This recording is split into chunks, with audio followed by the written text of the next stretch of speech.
안녕하세요.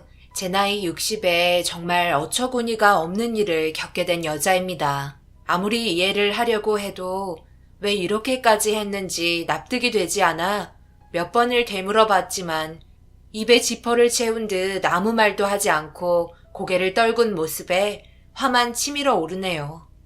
이 나이 먹고 무엇을 해볼까 많은 고민을 했었습니다. 남편도 5년 전에 세상을 떠나고 홀로 외롭게 지내면서 느껴지는 공허함을 채워줄 수 있는 걸 찾아야만 했어요. 그래야 우울증도 오지 않을 것 같아 여러 가지 모임 활동도 해보고 등산을 하면 좋다고 해서 몇 번 해봤지만 이건 뭐 산을 오르러 가는 건지 술을 퍼먹으러 가는 건지 알 수 없을 정도로 제가 생각한 상식 밖의 광경들에 너무 충격을 받아 웬만한 건 거의 다 해보게 되었어요. 하지만 정작 저에게 맞는 무언가를 찾기란 쉽지 않았습니다. 그런데 딸과 함께 여행을 하던 도중 제 눈에 들어온 무언가가 저를 설레게 만들 정도로 궁금증이 유발되었고 운전하고 있던 딸에게 차를 세워달라고 얘기한 뒤 바닷가를 바라본 상태로 갓길에 세워져 있던 차량 한 대에 천천히 다가갔습니다. 단 한 번도 생각해 본 적 없었는데 캠핑카는 저에게 너무나 큰 충격으로 다가왔었어요. 이리저리 살펴보고 있던 도중 차량의 주인이 구경하고 있던 저를 보며 관심을 가졌고 궁금한 점에 대해서 이것저것 물어보니 귀찮아하지 않고 친절하게 모든 걸 설명해 주면서 점점 더 캠핑카에 대한 계획을 하기 시작했어요. 엄마, 그런데 캠핑카를 가지고 다니는 건 좋은데 아직 면허증도 없잖아요. 저건 내가 가진 면허증으로도 안 돼요. 일종 보통 면허증이 있어야 끌고 다닐 수 있을 텐데. 시험 보시려고요? 캠핑카 사서 혼자 돌아다니실 수 있겠어요? 일단 너 주말에 쉬면 같이 다니면 되지. 그리고 면허증 따면 되는 거고. 그게 문제될 거 없을 것 같은데. 이리저리 돌아다니기에도 자유롭고 모든 걸 캠핑카 안에서 해결할 수 있을 거라 여행을 떠나기에는 최고의 조건을 갖춘 것 같아 캠핑카 좀 알아봐야 되겠다. 조만간 캠핑카 판매하는 곳에 가서 직접 상담받고 싶은데 같이 가줄 수 있지? 딸은 제가 내린 결심에 놀란 것 같았어요. 캠핑카를 구매하고 자유롭게 여행 다닐 수 있는 상상을 하니 너무 괜찮게 다가오더라고요. 그냥 제가 쉬고 싶을 때 정차해서 모든 걸 해결할 수 있으니 이만한 취미생활은 없을 것 같았습니다. 그렇게 딸과의 여행을 끝내고 집에 들어와 이것저것 찾아보기 시작했고 그런 모습을 옆에서 지켜보고 있던 딸은 계속해서 걱정하고 있는 눈빛을 보냈어요. 아무래도 제가 혼자서 운전을 하고 떠나야 한다는 자체가 사고 날까봐 불안해하고 있었습니다. 저도 남편이 세상 떠나기 전까지 옆자리에만 타고 있었고 살면서 운전을 해볼 거라곤 전혀 생각하지 못했기 때문에 겉으로 표현은 안 했지만 불안한 건 사실이었어요. 그래도 뭐든지 안 해보는 것보다 해보는 게 후회는 없을 것 같아 다음 날부터 전날에 알아본 캠핑카 전시장을 찾아다니기 시작했고 마음에 드는 몇 군데를 결정하게 되었어요. 그리고 최종적으로 선택한 곳에서 캠핑카를 계약하게 되었는데 운전면허를 먼저 취득해야 작업이 이루어지고 출고가 가능해서 하루라도 빨리 면허증 취득을 위해 부푼 기대의 꿈을 가지고 운전면허 시험장에 찾아가 등록한 뒤에 본격적으로 공부하는데 정말 뭐가 뭔지 하나도 모르겠더라고요. 제가 할 수 있는 방법은 오로지 외우는 것뿐이었고 그리고 시간에 맞춰 코스 주행 연습을 하러 가게 되었습니다. 안내에 따라 순서를 기다리면서 다른 사람들이 하는 모습을 지켜보고 있는데 제 이름을 부르더니 방향을 가리키는 곳으로 걸어가 처음 타보는 트럭에 몸을 실었습니다. 조수석에 앉아 강사와 반갑게 인사를 한 뒤 긴장되는 마음을 긴 호흡으로 가라앉힌 뒤 가르쳐 주시는 걸 유심히 지켜보았어요. 그런데 코스 한 바퀴를 도는 동안 머리가 하얗게 되어버릴 정도로 아무것도 생각나지 않았고 잘할 수 있냐는 강사의 말에 고개만 끄덕이게 되었네요. 그렇게 자리를 바꾼 뒤 처음 잡아보는 운전대에 온몸이 떨리기 시작했어요. 그때 캠핑카를 산다는 것 자체가 저에게 무리일 수도 있겠다는 생각이 스쳐 지나갔었죠. 그래도 친절한 강사의 도움을 받아 하나씩 알아가며 배워가는데 처음인데 잘하는 거라며 조금만 배우면 금방 하겠다고 어린아이 달래는 것 마냥 긴장하지 않게 가르쳐주고 있는데 강사에게 전화가 울리더라고요. 나 지금 교육 중이니까 급한 거 아니면 나중에 다시 전화할게. 오늘 저녁에 보자고? 회식 있는데 상황 좀 보고. 운전 처음 하시는 분이라 신경을 많이 써야 돼서 전화 끊어야 돼. 내가 강사 중에 나이가 제일 어려서 그런가 봐. 나는 뭐 나이 먹은 사람 옆에 타서 같이 하고 싶겠냐?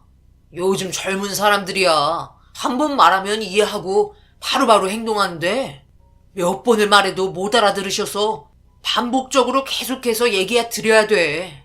그러니까 나도 답답한 거지. 괜히 사고 나면 내가 다 변상해야 되잖아. 가뜩이나 월급도 적어 죽겠는데 아직 출발도 못하고 있어. 에이, 시동만 10번 넘게 꺼졌네. 다른 일 알아보든지 해야 되겠어. 이러다 내가 속 터져 죽을 것 같다니까.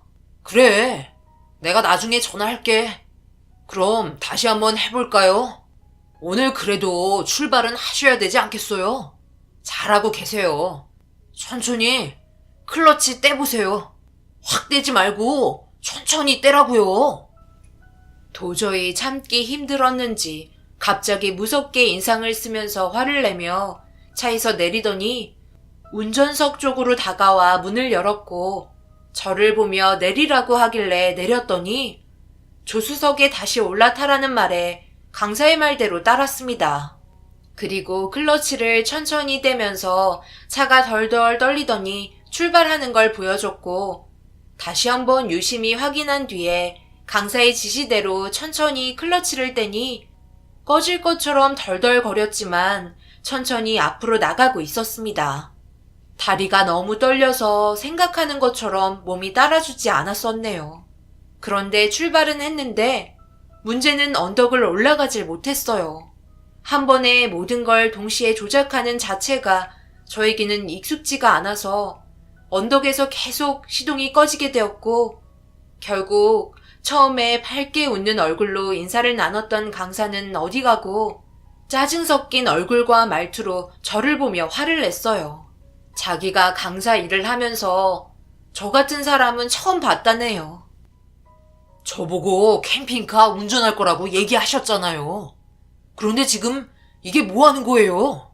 언덕 하나 올라가지 못해서 계속해서 시동이 꺼지고 브레이크는 늦게 밟아 뒤로 밀려서 사고 날 뻔하고 저한테 일부러 그러시는 거예요?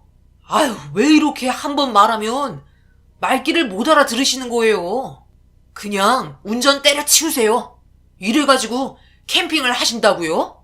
그냥 펜션 하나 잡아서 거기에서 생활하세요. 이렇게 배워서 겨우 캠핑 떠나봤자 얼마 뒤 황천길 가게 생겼네요. 뭐라고요? 처음이니까 누구나 다 실수할 수 있는 거지. 그쪽은 처음부터 운전 잘하셨어요? 누군가에게 배워서 지금 이걸로 밥 벌어먹고 사는 거 아니에요? 그리고 제가 그쪽보다 나이도 한참이나 많은데 말버릇이 그게 뭐예요? 그쪽은 부모 없어요? 자기 엄마라도 이런 식으로 화냈을까요? 저도 돈 주고 배우는 입장에서 상당히 불쾌하네요. 강사의 태도와 말투가 저를 너무 힘들게 만들었어요. 말하는 거나 행동으로 볼 때 저에게 막대하는 게 심한 것 같아 더 큰 소리로 화를 내고 말았네요. 사람들 능력이 다 틀린 거고 더딜 수도 있는 걸 답답하다고 화를 내는 것 자체가 저는 잘못됐다고 생각했어요. 강사와 한바탕 싸운 뒤로 캠핑카를 운전하고 전국 일주를 하고 싶다는 생각도 들지 않아 그 자리에서 그냥 집으로 돌아왔습니다. 너무 분하고 화가 치밀어 올라 집에 도착해서 혼자 화를 삭히느라 죽는 줄 알았네요. 그렇게 저녁 시간이 되자 딸에게 전화가 왔고 예비 사위가 저녁을 사준다며 나오라고 하길래 기분도 좋지 않아 머리 좀 식힐 겸 약속 장소로 나가게 되었네요. 결혼식을 앞둔 우리 딸과 예비 사위에게 그날 있었던 일들을 입에 모터를 단 것 마냥 얘기를 하자 듣고 있던 사위가 그런 사람들이 다 있냐고 화를 내며 제 편을 들어주더라고요. 딸도 강사가 잘못했다며 못하니까 배우러 가는 건데 화를 내는 건 아닌 것 같다고 흥분하며 저보다 더 열을 내고 있었습니다. 한참 동안 이 문제로 대화를 주고받았고 어느 정도 속에 있던 불만들을 털어놓게 되자 겨우 마음이 진정되더라고요. 그런데 갑자기 제 핸드폰에 전화가 울리길래 번호를 보니 모르는 전화번호더라고요. 별 생각 없이 전화를 받자마자 가라앉았던 기분이 확 나빠지기 시작했고 예상하지 못한 강사에게 온 전화에 술까지 먹은 상태라 막말을 하게 되었네요. 죄송하다고요? 이제 와서? 괜히 잘리는 게 겁나서 전화한 거 아니에요? 그러니 처음부터 잘하셨어야죠. 이제 와서 사과한들 제가 받아줄 것 같아요. 목소리조차 듣고 싶지 않으니까 내일 당장 전액 환불해주세요. 그쪽 같은 사람이 강사로 활동하니 운전면허 강사로 열심히 일하고 계시는 분들까지 싸잡아 욕먹는 거예요. 그런 성격을 가지고 있으니까 발전이 없는 거지. 평생 강사 생활이나 하면서 살아. 내일 당장 수강료 환불해. 알겠어? 정말 죄송합니다. 제가 요 근래 안 좋은 일들이 계속해서 겹치는 바람에 많이 예민해져 있었나 봐요. 원래 화를 내는 성격이 아닌데요. 그날따라 유독 심했던 것 같네요. 이번 일만 잘 해결되면 제가 정말 잘하겠습니다. 내가 그쪽이 스트레스를 받았는지 사정이 있는지 없는지 그런 것까지 신경 쓰면서 강습받아야 되는 거야? 그러니까 자기가 기분 안 좋아서 그랬던 거니 그냥 받아들여라 이거야. 아직도 정신 못 차렸네. 진땀 빼고 있는 강사에게 저 또한 불만이었던 걸 전부 털어놓은 뒤 전화를 끊었습니다.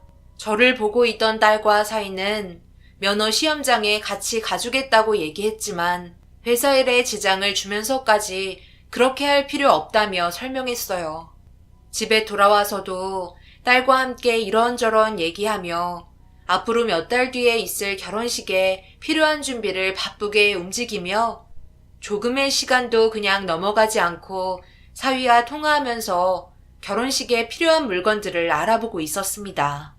저는 술을 꽤 많이 먹었는지 금세 잠이 들어버렸네요. 그렇게 다음날 아침 함께 술을 먹었던 딸에게 출근 전 해장국 끓여 먹인 뒤 저도 아침을 먹고 면허 시험장에 갈 준비를 하며 머릿속으로 무슨 말을 해야 할지 정리하고 있었습니다. 그런데 면허 시험장에 도착을 하자마자 저에게 막대한 강사가 허겁지겁 달려와 제 앞에 무릎을 꿇었고 용서를 빌며 수강료 환불만큼은 하지 말아달라는 어이없는 말을 하길래 이런 사람들은 호되게 당해봐야 정신 차릴 것 같아 제일 높은 사람 불러달라고 얘기하려던 순간 어떤 꼬마 아이가 제 앞을 가로막았고 그 아이를 빤히 쳐다보자 자기 오빠 건드리지 말라며 화가 난 눈빛으로 바라보고 있었습니다. 살짝 당황해서 강사와 꼬마를 번갈아 쳐다봤어요. 강사는 30대가 넘어 보이는데 꼬마는 기껏해야 10살 정도 돼 보이는 나이였거든요. 그런데 사무실에 앉아있던 여자가 강사와 꼬마의 사정을 얘기하게 되면서 용서해주기로 결정을 할 수밖에 없었고 총각 강사의 삶이 참 안타까웠네요. 저 꼬마랑 총각이 저기 위 마을에 살고 있는데요. 꼬마의 부모 둘 다 바람나서 이곳에다 두고 간 것 같더라고요. 할머니랑 같이 살고 있는 것 같던데요. 그런데 그 할머니가 몸이 좋지 않아 잘 보살펴 줄 수가 없어서 앞집에 살고 있는 저 총각에게 부탁하게 된 거예요. 그래서 매일 꼬마가 저 총각 강사 옆에 껌딱지처럼 붙어 있는 거고요. 학교 끝나면 친구들이랑 놀지도 않고 면허 시험장에 와서 끝날 때까지 앉아 있어요. 그리고 저 강사가 벌고 있는 월급으로 할머니랑 꼬마 먹여 살리고 있네요. 제가 알기론 저 강사분도 고아원에서 자랐다고 하던데요. 그러니 이해 좀 해주시고 이번 한 번만 넘어가 주세요. 사람이니까 누구나 실수할 수 있는 거잖아요.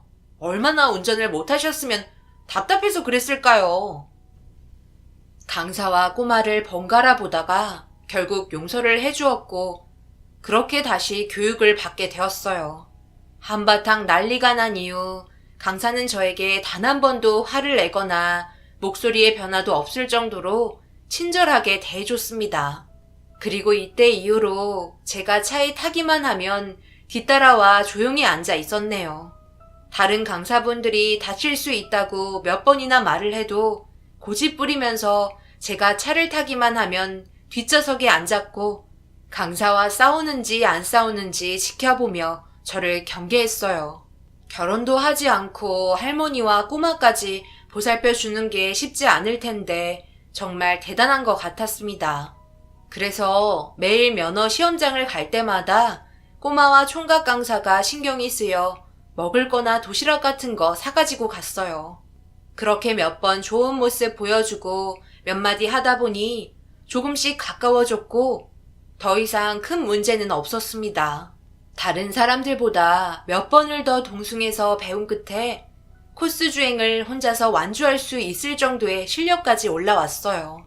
문제는 제한 시간 내에 도달하지 못해 시간 안에 들어올 수 있도록 계속해서 연습을 하게 되었고 강사가 알려준 노하우로 시험을 본 끝에 만점을 받을 수 있었네요. 필기 시험도 통과했고 마지막 도로주행만 남은 상태였어요. 엄마, 못할 것처럼 얘기하더니 이제 도로주행만 남은 거야? 도로주행은 정말 위험하니까 항상 조심해야 돼.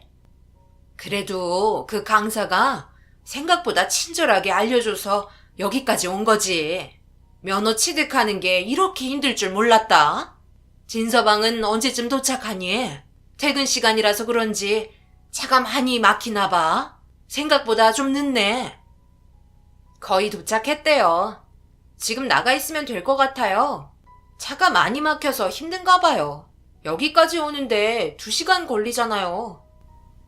진서방이 거의 도착했다는 말에 딸과 밖에서 기다리니 벌써 비상 깜빡이를 켜고 기다리고 있길래 서둘러 올라탔어요. 식당 문이 10시면 문을 닫는데 8시에 도착한 진서방은 서둘러 예약한 음식점으로 달리고 있는데 무언가 느낌이 좋지 않더라고요. 차들 사이로 이리저리 위태롭게 끼어들기를 하고 있는 모습을 보니 운전을 안 할 때는 잘 몰랐는데 직접 운전을 하게 된 이후부터 안전 운전하지 않는 사람들이 저에게는 너무 불편했습니다. 그런데 식당에 거의 도착하던 그때 엄청난 일이 발생되었고 예비 사이로 들어온 진서방의 처음 보는 모습을 두 눈으로 보고 말았네요. 지금 뭐라고 했어? 뭐라고 했냐고? 여기 땅이 전부 너희들 땅이야? 보자 하니까 감히 내 앞을 끼어들어? 그냥 넘어가자. 우리 식당 시간 없잖아. 이러다가 도착도 못할 것 같아. 뒤에 엄마도 있는데 이렇게까지 해야 되겠어? 그래, 저 사람이 분명 갑자기 끼어들면서 자칫하다가 큰일 날 수 있었지만 그래도 아무도 다치지 않은 게 어디야. 서둘러 식당에 들어가자. 이러다 백가죽이 등에 달라붙을지도 모르겠네. 진서방, 그만 열내고 넘어가자고. 잠시만요. 저 사람들이 자기가 한 잘못에 대해 인정을 안 하고 있잖아요. 죄송하다는 말도 안 하고. 사위는 예약한 식당보다 운전을 이상하게 한 사람의 행동에 대해 흥분을 하며 결국 앞질러 가던 사람들을 막으려 속도를 내려 하길래 예비 사위에게 처음으로 소리를 질렀네요. 차 안에 혼자 있는 것도 아니고 사위와 결혼을 해야 할 딸과 제가 있는데 그 분노를 억누르지 못한 채 돌발 행동을 하려는 모습이 안 좋게 다가와 오히려 사위에게 화를 내자 그제서야 이성을 되찾은 사위는 예약한 식당으로 향하게 되었네요. 등에 식은땀이 흐를 정도로 위험했던 순간이었고 자신의 성격을 제어하지 못했던 사위의 성격을 보게 되니 제 딸을 시집 보내는 게 맞는 건가 싶더라고요. 그래서 모두가 둘러앉아 겨우 식사를 끝낸 뒤 잠시 카페에 앉아 이런저런 대화를 나누고 헤어진 뒤 집에 들어가 딸과 대화를 하는데 사위는 운전대만 잡으면 사람이 변한다고 단점에 대해 설명하는데 듣고 있던 저 또한 많이 불안했어요. 그런데 딸도 운전을 하다 보면 화가 날 때가 많다고 대수롭지 않게 넘어갔었지만 점점 더 심해지는 성격 탓에 걱정이라며 자기가 잘 선택한 건지 최근에는 헷갈린다며 걱정을 하고 있었네요. 그래서 아직 결혼식 전이니 아닌 것 같으면 과감히 결정해야 한다고 조언을 해주는 것 외에는 할 수 있는 게 없었네요. 그래도 일상생활을 보면 둘의 사이는 정말 좋아 보였고 저희 딸이 아직까지 진서방을 사랑하고 있으니 하지 말라고 듣지도 않을 거 아니에요. 그래서 지켜볼 수밖에 없었네요. 그렇게 다시 일상생활로 돌아가 강사의 도움을 받으며 도로주행 연습을 했습니다. 어느 정도의 기간이 지난 뒤 드디어 시험을 보게 되는 날이 오게 되었습니다. 도로주행만 끝이 나면 그토록 바라던 면허증을 발급받을 수 있었고 제 꿈인 캠핑카를 타고 전국을 일주를 하게 되는 날도 얼마 남지 않았다는 게 점점 몸으로 다가오더라고요. 그런데 엄청난 일이 벌어질 거라곤 전혀 상상하지 못한 채 도로주행 시험을 하게 되었네요. 떨리는 마음으로 시작해 최대한 천천히 움직이며 주행하다 보니 어느새 거의 도착을 했는데 신호를 기다리던 도중 출발을 하려는데 너무 떨렸는지 시동이 꺼져 버렸고 그 사이 뒤에서 빵빵거리며 빨리 출발하라고 다그치자 멘탈이 무너졌는지 출발을 하지 못한 채 시동을 계속 꺼트렸어요. 강사는 저를 보며 괜찮으니 침착하라고 얘기했지만 이미 강사의 말은 귀에 들어오지 않았네요. 그런데 그 사이 누군가 강사 옆으로 다가와 온갖 욕설을 퍼부으며 빨리 출발 안 했다고 화를 내더니 강사 또한 처음에는 좋게 풀어나가려 했지만 상대방이 너무 심각하게 다가오는 바람에 분위기는 걷잡을 수 없이 험악해졌어요. 저는 다시 한번 시동을 걸어 하던 대로 비상 깜빡이를 틀고 천천히 출발하는데 갑자기 제 앞으로 차를 막더니 모자를 푹 눌러 쓴 사람이 트렁크에서 무언가를 꺼내 들었고 기다란 쇠 파이프 같은 걸로 제가 있는 쪽으로 다가와 무작정 차문을 부수기 시작했어요. 차 유리는 사방으로 튀면서 깨지더니 파편들이 얼굴과 팔에 박히고 무섭게 행동하는 사람 때문에 비명을 지르자 강사는 뒷좌석에서 무언가를 꺼내 들었고 저에게 망치를 보여주며 조심하라고 말하더니 시트를 뒤로 젖혔습니다. 이미 창문이 완전히 깨져 있는 상태에서 파이프로 강사에게 마구 휘두르며 난리를 쳤어요. 강사는 저를 보호해 주려고 시트를 젖힌 상태로 그 위에서 휘두르는 파이프를 온몸으로 견뎠습니다. 강사도 망치로 저항하려 휘둘렀지만 길이가 짧아 아무것도 할 수가 없었네요. 그런데 그 순간 갑자기 텅 하는 소리와 함께 저를 보호해주던 강사가 힘없이 쓰러졌고 파이프를 휘두르던 사람은 쓰러진 강사를 보더니 다급히 도망을 쳤어요.